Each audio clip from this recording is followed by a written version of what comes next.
ETF index mutual funds నేర్చుకుని stock మార్కెట్లో రాణించాలనుకుంటున్నారా? వెంటనే ఈ నెంబర్కి కాల్ చేయండి. నమస్తే రమగారు. నమస్తే జయ. రమగారు, మనకి మాఘమాసంలోనే చొల్లంగి అమావాస్య అని చూశానండి క్యాలెండర్లో.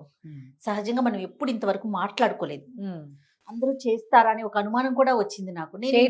చొల్లంగి అమావాస్య అంతే అంతే. అసలు అంటే దానికంటూ కొన్ని పద్ధతులు ఉంటాయి కదా రమగారు. సాధారణంగా పాటిస్తాం, కొంతమంది పాటించాం. అసలు అంటే ఏంటి దాని నియమాలే కానీ అట్లా ఏమన్నా ఉందా? చొల్లంగి అమావాస్య అంటే ఏంటి అసలు? ముందు చొల్లంగి అనేది ఒక గ్రామం, గోదావరి నదీ తీర ప్రాంతంలో ఉన్నది.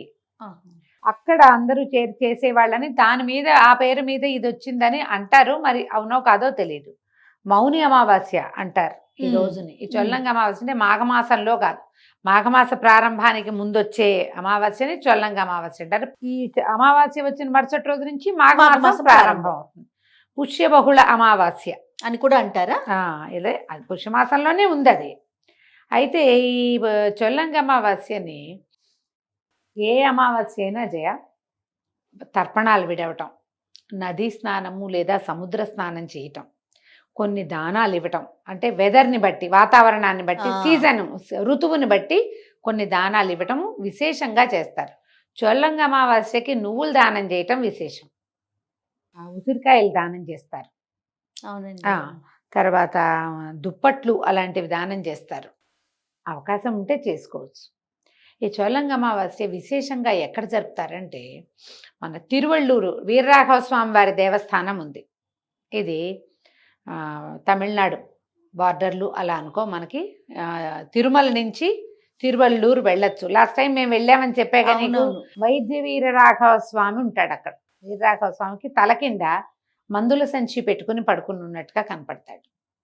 వీరరాఘవుడు చాలా విశేషమైన వాడు. ఆరోగ్యం సిద్ధిస్తుంది అక్కడికి వెళ్తే. Okay okay. ఎక్కడా కుదరని సమస్యలు తిరువళ్ళూరులో ఆ ఊరు దర్శనం చేసుకుని అక్కడ నిద్ర చేస్తే తీరుతుంది. ఈ తిరువళ్ళూరులో ఒక్కొక్క కోనేరు ఉంది. ఆ కోనేరులో బెల్లము ఉప్పు సమర్పిస్తారు జయ. చొల్లంగి అమావాస్య నాడు బెల్లం సమర్పించడం చాలా విశేషం. ఉప్పు కూడానండి? ఉప్పు కూడా. ఉప్పు కొన్ని సందర్భాల్లో అందరూ సాధారణంగా అక్కడ సమర్పించేది బెల్లం.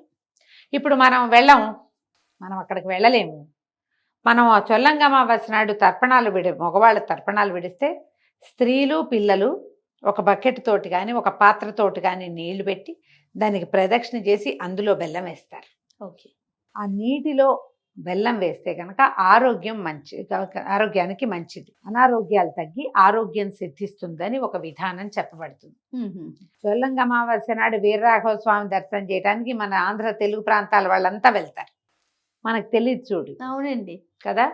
మా పాఠంలో సౌందర్యలహరి క్లాస్ ఉంది కదా, క్లాస్లో సామ్రాజ్యం గారని ఉన్నారు పెద్దవారు. ఆవిడ చెప్పారు చొల్లంగి అమావాస్యకి మేము వెళ్తాము అని. అక్కడ దీపం పెడతారు, దేవాలయంలో దీపం పెట్టడము, ఈ కోనేట్లో బెల్లం సమర్పించడము విశేషంగా చేస్తారు.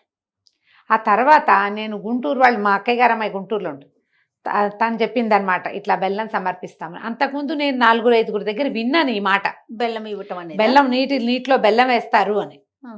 అది ఏ సందర్భంలోనూ నాకు తెలియలే. అదే ఈ తెలుసుకున్న ప్రత్యేక విషయాన్ని నేను చెప్పాలనుకున్నాను. మీకు అవకాశం ఉంటే ఎక్కడైనా నదీ స్నానానికి వెళ్ళండి.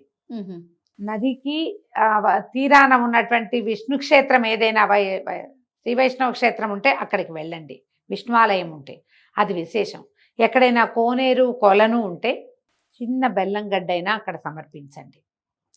తప్పకుండా ఈ చొల్లంగి అమావాస్య రోజున విష్ణువాలయ సందర్శనం చేయండి, ఆరోగ్యానికి మంచిది. తర్పణం విడిచే పద్ధతులు ఉన్న వాళ్ళు తర్పణం విడవండి. నువ్వులు దానం చేయండి. నువ్వులు దానం చేయడానికి మీకు మనిషి దొరకపోతే నువ్వులతో చేసిన ఏ పిండి వంటని దానం చేసినా సరిపోతుంది, పనికొస్తుంది. అలా విశేషంగా చెప్తారు. మీరు ఏ అమావాస్యకైనా ఇదే విధానం. అమావాస్యలు ఎట్లా తెలుసండి? తెలుగు క్యాలెండర్ ఇంట్లో ఉంచుకుంటే సరిపోతుంది. మీరు ఏవేవి పర్వదినాలు పాటించాలనుకుంటారో ఆయా పర్వదినాలను గుర్తుపెట్టుకుంటే సరిపోతుంది కదా. అవునండి. ఇలా ఆలోచించండి. ఈ చొల్లంగి అమావాస్య మర్నాటి నుంచే మాఘమాసం ప్రారంభం అవుతుంది. మాఘమాస ప్రత్యేక విధులు కొన్ని ఉన్నాయి, అవి మళ్ళీ చెప్పుకుందాం మనం. తప్పకుండా రమ్మగారు. నమస్తే. నమస్తే.